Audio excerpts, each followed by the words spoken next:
सभी भक्तों को जय माता दी। आज शुरू करते हैं एक और बहुत ही ज़्यादा इन्फॉर्मेटिव वीडियो के अंदर। इस वीडियो में हम जानेंगे कि इस साल कौन कौन सी सुविधाओं के रेट के अंदर कुछ फ़र्क आया है या नहीं। जानेंगे घोड़ा, पिट्ठू, पालकी, हेलीकॉप्टर, रोपवे सभी के किराए के बारे में विस्तार से। आज की इस वीडियो में जानेंगे कि जब हम कटरा रेलवे स्टेशन पर उतरते हैं तो वहाँ से लेके बाणगंगा तक ऑटो का किराया के अंदर कितना बदलाव आया है। इसके अलावा जानेंगे कि इस साल घोड़े का किराया कितना रहने वाला है अर्धकुंवारी तक, और कटरा से लेके भवन तक कितना ज़्यादा इसके अंदर फ़र्क आया है या सेम रेट अभी इस साल भी वही चलने वाला है। इसके अलावा हम ये भी जानेंगे कि पालकी का क्या किराया रहने वाला है इस साल, क्या पालकी के किराए में कुछ फ़र्क आया है या नहीं। साथ ही साथ हम ये भी जानेंगे कि हेलीकॉप्टर के किराए के अंदर पिछले साल के मुताबिक कितना फ़र्क आया है इस बार, और ये रेट कब से चेंज हुए थे और क्या आगे भी रेट के अंदर बढ़ोतरी होने की कोई गुंजाइश है क्या। और इन सब चीज़ों के अलावा हम ये भी जानें कि वैष्णो देवी भवन में होने वाली अटका आरती के लिए श्राइन बोर्ड द्वारा कितना चार्ज लिया जाने वाला है इस साल, और साथ ही साथ उनके लिए जो ग्रुप वाली स्कीम शुरू हुई थी उसके बारे में भी हम विस्तार से जानेंगे। तो आइए शुरू करते हैं आज की इस वेरी इन्फॉर्मेटिव वीडियो को। सबसे पहले हम बताएंगे ऑटो के रेट के बारे में। तो आइए जानते हैं ऑटो के रेट में क्या चेंज हुआ है। जब हम माता वैष्णो देवी के भवन पर पहुंचते हैं, इस रेलवे स्टेशन पर उतरने के बाद ही सबसे पहले हमें ज़रूरत होती है एक ऑटो की, क्योंकि हमें जाना होता है या तो कटरा चौक पर होटल के लिए या हमें जाना होता है सीधा दर्शनी देवरी पर, और उसके लिए हम सीधा ऑटो का सहारा लेते हैं। आपको बता दें कि जब हम पिछले वर्ष ऑटो के लिए आते थे तो लगभग 210 रुपये हमें लगाने पड़ते थे पूरा दर्शनी देवरी तक, लेकिन बता दें इस बार इसके रेट के अंदर एक फिक्स प्राइस कर दिया गया है जो केवल 133 रुपये रहने वाला है। इसके अलावा अगर आप जाना चाहते रेलवे स्टेशन से कटरा चौक तक तो उसका किराया जो लगभग पहले 160 रुपये लेते थे ये लोग, अभी आपको इनको केवल 73 रुपये ही देना है। जी हाँ, केवल 73 रुपीज़ कटरा चौक तक के लिए कटरा रेलवे स्टेशन से। तो ये एक लगभग 40 से 45% की गिरावट ऑटो के किराए के अंदर इस साल आपको देखने को मिलेगी, और ये लागू हो गया था 22 दिसंबर से ही। हालांकि अभी भी हमें शिकायतें मिल रही हैं कि ऑटो वाले अपने पुराना रेट ही ले रहे हैं, लेकिन आप उसके लिए कंप्लेंट कर सकते हैं, जिसके लिए हमने एक स्पेशल वीडियो बनाया था। आप उसे हमारे चैनल पर जाकर देख सकते हैं, और डिस्क्रिप्शन बॉक्स के अंदर हम इसका लिंक दे देंगे, आप वहाँ से भी उस डायरेक्ट वीडियो को देख सकते हैं। ऑटो से हम पहुँच जाते हैं दर्शनी देवी जहाँ से यात्रा शुरू होती है। आज जानते हैं यहाँ पर क्या सावधानी आपको रखनी चाहिए। दर्शनी देवरी वह स्थान है जहाँ से माता वैष्णो देवी की इस यात्रा को हम शुरू करते हैं। ये वो पॉइंट है जहाँ पर आपका सिक्योरिटी चेक भी होता है। सबसे पहले अगर आप यहाँ पर पहुँच जाते हैं उससे पहले आपके पास RFID कार्ड होना बेहद ज़रूरी है।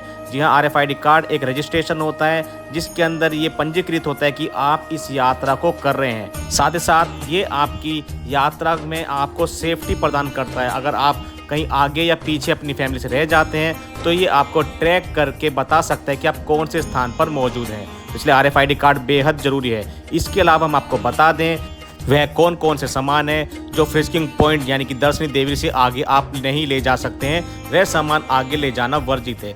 उनके बारे में बात करेंगे। आपको बता दें सबसे पहले किसी भी प्रकार का तंबाकू सेवन आप फ्रिस्किंग पॉइंट से आगे नहीं कर सकते हैं, चाहे वो बीड़ी हो, तंबाकू हो, गुटखा हो या अन्य कोई भी नशीले पदार्थ अब इससे आगे नहीं ले जा सकते हैं। साथ ही साथ अगर आपके पास कोई डिजिटल कैमरा है या DSLR कैमरा है, उसके अलावा अगर आपके पास लैपटॉप है या टैबलेट है, वो भी आप बिना परमिशन के इस फ्रिस्किंग पॉइंट से आगे नहीं ले जा सकते हैं। अगर आपको ये सामान आगे ले जाना है तो उसके लिए स्पेशल परमिशन लेनी पड़ती है। फिलहाल हम यही चाहेंगे आपको आगे किसी प्रकार का परेशानी उठाना ना पड़े, तो ये सारा सामान किसी क्लॉक रूम में जमा करके ही यात्रा के लिए निकलें।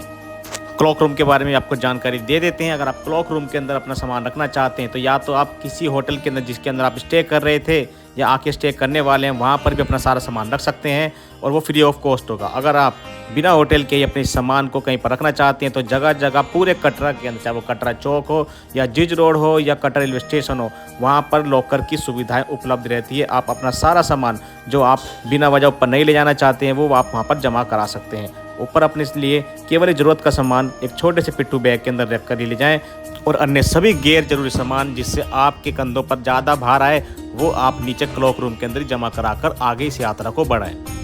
वैष्णो देवी यात्रा में फ्रिस्किंग पॉइंट क्रॉस करने के बाद सबसे पहला पॉइंट पड़ता है बाणगंगा। सबसे पहले हम आपको बताएंगे बाणगंगा के महत्व के बारे में, और उसके साथ साथ यहाँ पर आने के बाद आपको क्या क्या सावधानी बरतनी चाहिए उसके बारे में आपको इस वीडियो के अंदर पूरी जानकारी मिलने वाली है। श्री माता वैष्णो देवी की कथा के अनुसार जब माता रानी भैरवनाथ जी से बचकर त्रिकुटा पर्वत की ओर जा रही थी तो साथ में उनके साथ राम भक्त हनुमान जी भी मौजूद थे। और यही वो स्थान है जहाँ पर हनुमान जी ने अपनी प्यास के बारे में माता रानी को बताया और माता रानी ने हनुमान जी की जल की प्यास को बुझाने के लिए अपने तरकस से एक बाण निकालकर एक धनुष बाण चलाया और इस गंगा को यहाँ पर प्रवाहित कर दिया। माता रानी के द्वारा चलाए गए इस बाण से एक धारा जो प्रवाहित हुई, इस जल धारा को आज बाण गंगा के नाम से जाना जाता है। और आपको ये भी बता दें कि यही वो बाण गंगा है जहाँ पर माता रानी ने अपने केसों को धोया था, इसीलिए इस बाण गंगा को बाल गंगा के नाम से भी जाना जाते हैं। इसके अलावा बता देते हैं बाण गंगा में आपको क्या क्या सावधानी रखनी चाहिए। आपको बता दें यहाँ पर स्नान करते वक्त आपको किसी भी प्रकार से साबुन का इस्तेमाल नहीं करना है। उसके अलावा अपने कपड़ों को यहाँ पर बिल्कुल भी नहीं धोना है। इन चीज़ों का बिल्कुल ध्यान रखें। ये एक पवित्र जलधारा है और यहाँ पर इन आर्टिफिशियल चीज़ों से बिल्कुल ही दूर रहना चाहिए। किसी भी प्रकार से साबुन का इस्तेमाल यहाँ पर पहले से ही वर्जित है। तो इन बातों का ध्यान रखते हैं और चलते हैं माता रानी के अगले पड़ाव की ओर, जो है चरण पादुका। आगे बढ़ने से पहले आपको बता दें कि आप इस यात्रा को घोड़े के सहारे से भी कर सकते हैं। इस वीडियो के अंदर आपको आगे ये भी बताने वाले हैं कि अगर आप घोड़े खच्चर से यात्रा करते हैं तो आपको कितना चार्ज देना पड़ेगा। लगातार इस वीडियो के अंदर बने रहें और आगे देखें इसकी पूरी जानकारी। सबसे पहले हमको बता दें कि जब हम चरण पादुका की ओर जाते हैं तो उससे पहले एक नवनिर्मित हमें यहाँ पर इच्छापूर्ण मंदिर दिखाई देता है। हालांकि इसका माता वैष्णो देवी कथा से कोई रिलेशन नहीं है, लेकिन हाल ही में इस मंदिर को बनाया गया था जिसके अंदर अभी भी काफ़ी श्रद्धालु यहाँ पर माथा टेकने के बाद आगे की ओर प्रस्थान करते हैं। अगर बनावट के रूप से बताएं तो काफ़ी ज़्यादा सुंदर इस मंदिर को बनाया गया है। बाहर भी काफ़ी अच्छी अच्छी बड़ी बड़ी मूर्तियाँ इसके अंदर स्थित है। यहाँ से आगे हम बढ़ते हैं तो लगभग कुछ ही 1 या 2 मोड़ के बाद हम चरण पादुका की ओर पहुँच जाते हैं। चरण पादुका के बारे में आपको बता दें कि चरण पादुका वह स्थान है जब माता रानी के पीछे भैरवनाथ जी पड़े हुए थे। तो यहाँ पर कुछ देर रुककर माता रानी ने पीछे मुड़कर भैरवनाथ जी को देखा था कि वो कितनी दूर पर हैं। और यहाँ पर रुकने के दौरान ही माता रानी के पद चिन्ह इस जगह पर अंकित हो गए थे और आज भी वो पद चिन्ह इस मंदिर के अंदर मौजूद हैं, जिसको हम चरण पादुका कहते हैं। चरण पादुका पहले एक छोटा सा मंदिर हुआ करता था, लेकिन आज यहाँ पर इसको भव्य तरीके से बना दिया गया है। चरण पादुका के मंदिर के अंदर 9 देवियों की मूर्तियों को भी रखा गया है। आपको बता दें आज भी लोग यहाँ पर आकर माथा टेकते हैं, इन चरण पादुकाओं से आशीर्वाद लेकर अपनी इस यात्रा को मंगलमय होने की कामना के साथ अपनी इस यात्रा को शुरू करते हैं। आइए आपको अंदर से भी दिखा देते हैं चरण पादुका कुछ दृश्य। यह है चरण पादुका मंदिर और यहाँ पर आप सामने देख सकते हैं, सामने फ्रंट पर ही चरण पादुका लिखा गया है और यही वो स्थान है जहाँ पर माता रानी की चरण पादुकाएं स्थित हैं। सभी यात्रीगण हम इस वीडियो के अंदर देख सकते हैं किस तरीके से माता रानी की इन चरण पादुकाओं से आशीर्वाद लेकर अपनी इस यात्रा को आगे बढ़ा रहे हैं। अब आगे बढ़ने पर हम बता दें अगला पड़ाव हमारा होने वाला है अर्धकुंवारी, लेकिन उससे पहले हम आपको देने वाले कुछ और जानकारी। हम आपको बताने वाले हैं कि जब आप नीचे कटरा से लेकर ऊपर भवन तक के लिए घोड़ों की सहायता से जाते हैं तो आपको कितना चार्ज देना पड़ेगा और पालकी का क्या चार्जेस होता है। सबसे पहले हम बात करेंगे घोड़ों के चार्जेस के बारे में। जब माता वैष्णो देवी भवन की यात्रा नीचे बाण गंगा से लेकर सीधा कटरा के लिए करते हैं तो उसके लिए घोड़ों द्वारा लगभग 1250 रुपये लिया जाता है। जी बिल्कुल 1250 रुपये नीचे 12 किलोमीटर के पूरे यात्रा के लिए आपको लिया जाता है।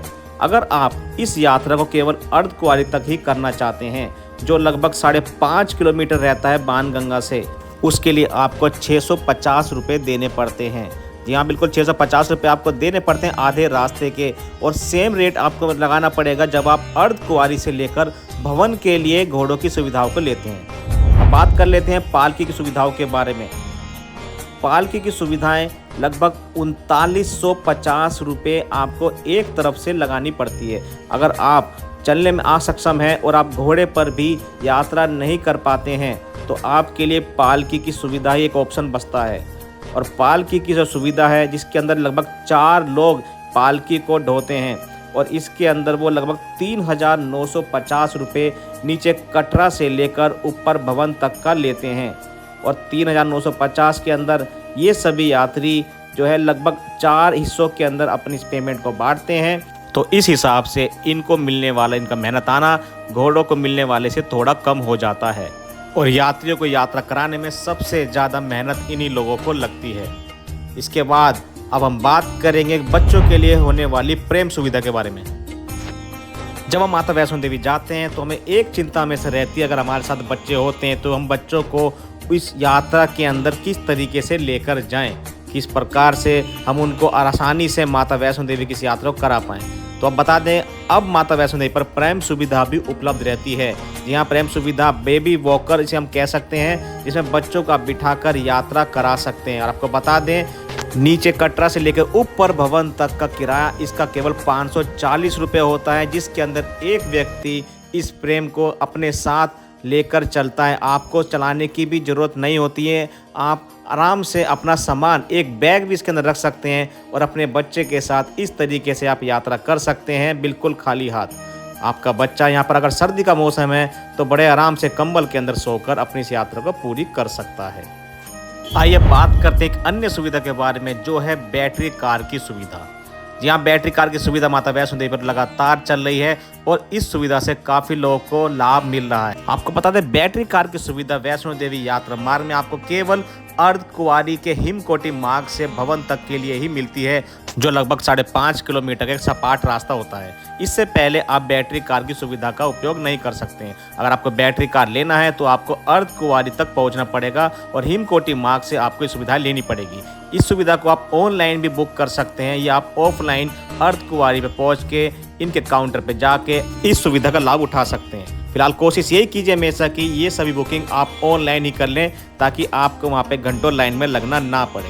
बैटरी सुविधा के बारे में आपको बता दें कि इसका किराया अगर आप अर्धकुंवारी से भवन की ओर जाते हैं तो आपको लगभग 354 रुपये पे करने होते हैं, और अगर आप इस सुविधा को भवन से वापस अर्धकुंवारी के लिए लेना चाहते हैं तो आपको वापसी में 236 रुपये ही देने पड़ते हैं।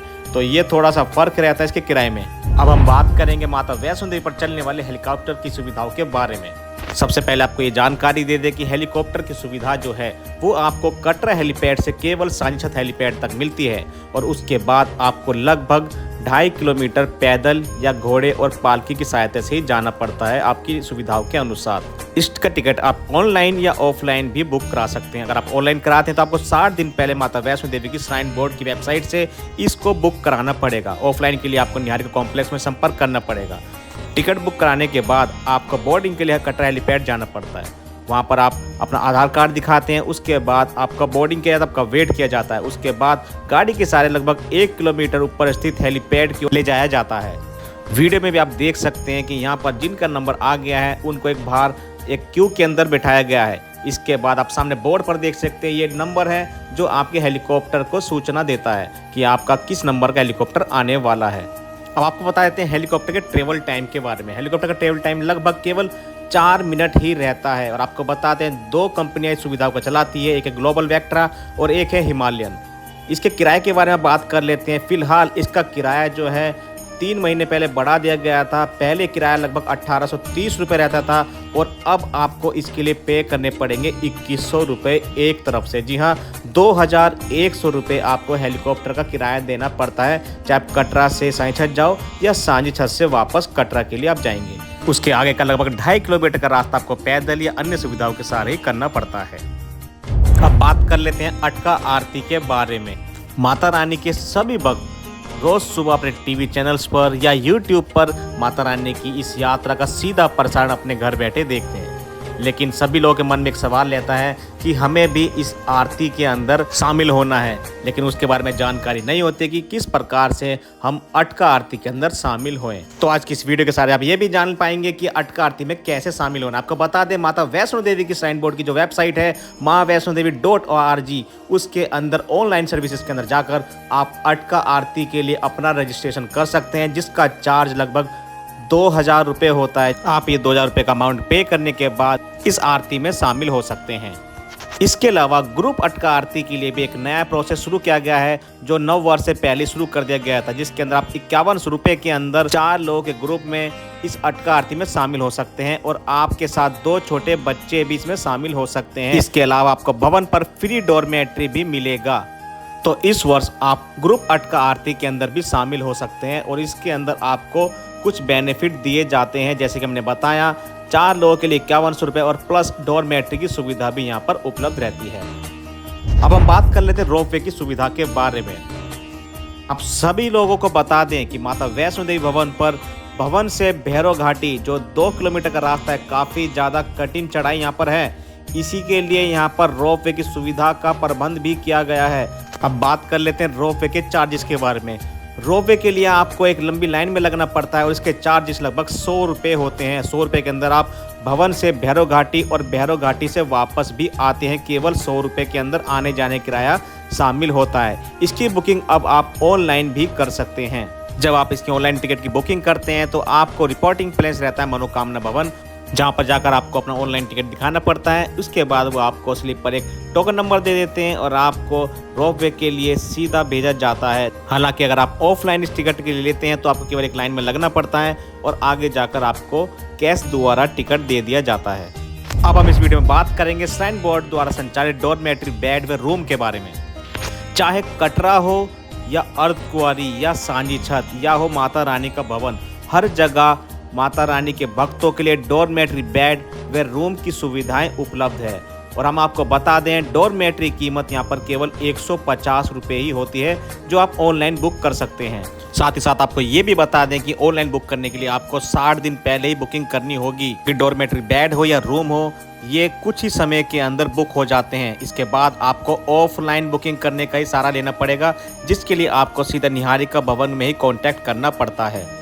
वीडियो में जो आप रूम देख रहे हैं ये भवन पर रूम है और ये श्राइन बोर्ड द्वारा संचालित होते हैं। ये वैष्णवी भवन का रूम है। इसमें हम देख सकते हैं कितना नीट एंड क्लीन ये रूम है। वॉशरूम की सुविधा यहाँ पर मौजूद होती है, हीटर यहाँ पर मिलता है और लगभग 15 कंबल 4 गद्दों के साथ यहाँ पर दिए जाते हैं। अगर आपके साथ कुछ एक्स्ट्रा यात्री हैं, 2 यात्री तक यहाँ पर आप एक्स्ट्रा चार्ज देकर ठहर सकते हैं। और सबसे अच्छी इस रूम की बात होती है यहाँ से दिखने वाला व्यू। आइए दिखाते हैं आपको यहाँ से किस प्रकार का व्यू दिखता है। यहाँ से दिखने वाली सुंदरता को देखते देखते आपको बता देते हैं, इस रूम का किराया लगभग 1150 रुपये है। फिलहाल पहले ये किराया 900 रुपये के आसपास होता था, अभी ये 1150 रुपये में इस रूम को आप बुक कर सकते हैं। जैसे कि हमने बताया था कि यात्रा के अंदर अलग अलग जगह पर डॉर्मेट्री की सुविधाएं उपलब्ध है। और आपको एक चीज़ और बता दें कि सांझी छत पर जो आप इस वीडियो में ये डॉर्मेट्री देख रहे हैं, इसका कोई भी किराया नहीं लिया जाता है। ये सब सुविधा यहाँ पर बिल्कुल फ्री है। केवल सांझी छत पर ये डॉर्मेट्री आपके लिए विदाउट एनी चार्जेस है। आप बिना चार्ज दिए यहाँ पर रुक सकते हैं। अगर आपको कभी भी माता रानी के भवन पर जगह नहीं मिलती है तो आप थोड़ा और चलकर सांझी छत पहुँचिए उतरते हुए वक्त, और आप यहाँ पर डॉर्मेट्री की सुविधा का लाभ उठा सकते हैं। अब हम बात कर लेते हैं माता वैष्णो देवी श्राइन बोर्ड द्वारा संचालित फ्री लंगर के बारे में। जैसा कि आप सभी को ज्ञात होगा कि भैरव घाटी में एक भोजनालय हुआ करता था, जहां आप सब जाकर राजमा चावल व अन्य चीजों का सेवन किया करते थे और उसके लिए एक चार्ज लिया जाता था। लेकिन फिलहाल पिछले साल नवरात्रों के दिनों से ही यहाँ पर इसको लंगर हॉल बना दिया गया है और अब यहाँ पर अगर आप कुछ खाते हैं तो आपको उसके लिए कोई भी शुल्क नहीं देना पड़ता है। जी बिल्कुल, भैरव घाटी पर आपको निःशुल्क भोजन की व्यवस्था कर दी गई है। आप वीडियो के अंदर देख सकते हैं कितना साफ सुथरे तरीके से यहाँ पर लंगर कराया जा रहा है। सभी के लिए यहाँ पर चेयर लगाई गई है, टेबल है और यहाँ पर बड़े ही सुंदर सुंदर दृश्य देखने के लिए भी मिल जाते हैं आपको। और यहाँ पर किसी भी प्रकार का कोई शुल्क देय नहीं है। एक बार फिर से आपको बता देते हैं, ये यहाँ पर भोजन बिल्कुल फ्री रहता है। इसके अलावा यहाँ पर पानी की सुविधा भी उपलब्ध है। अगर आप अगली बार माता वैष्णो देवी की यात्रा करते हैं तो भैरव घाटी में पहुंचकर इस लंगर हॉल में जाकर लंगर को जरूर चखें। वीडियो को ख़त्म करने से पहले हम आपको दर्शन करा देते हैं माता वैष्णो देवी की इन 3 पिंडियों के, जो आप इतनी दूर से यात्रा करने के बाद इनके दर्शन करते हैं और अपनी मनोकामनाएं पूर्ण करने के लिए माता रानी से प्रार्थना करते हैं। हमने इस वीडियो के अंदर पूरी कोशिश की है कि सभी सुविधाओं का जिक्र किया जाए। अगर हमसे कोई भी सुविधा रह गई है या कोई भी चीज़ को अच्छे से नहीं समझा सके हैं तो आप हमें कमेंट के अंदर जरूर बताएं। आपको उस सुविधा की जानकारी अच्छे तरीके से दी जाएगी। साथ ही साथ आप हमारे रोज होने वाले लाइव शो के साथ भी जुड़कर उसके बारे में जानकारी प्राप्त कर सकते हैं। हमारा लाइव शो रोज रात को 8 बजे से कटरा रेलवे स्टेशन से शुरू होता है। लगभग 9:30 बजे तक हमारी लाइव शो चलता है। तो आप किसी भी प्रकार की जानकारी के लिए हमारे इस लाइव शो से जरूर जुड़ें। अगर आपको हमारा ये वीडियो इन्फॉर्मेटिव लगा हो, इससे आपको कुछ जानकारी प्राप्त हुई है, तो आप ये वीडियो अन्य लोगों तक जरूर पहुंचाएं। इस वीडियो को शेयर जरूर करें, वीडियो को लाइक भी जरूर करें ताकि हमारा भी थोड़ा मनोबल बढ़े। साथ ही साथ हमारे चैनल को सब्सक्राइब करना ना भूलें। जय माता दी। जय बोलो जगदम्बे की, जय बोलो जोता वाली के, सब मिलके जय बोलो। सब मिलके जय बोलो, लाटा वाली की सब मिलके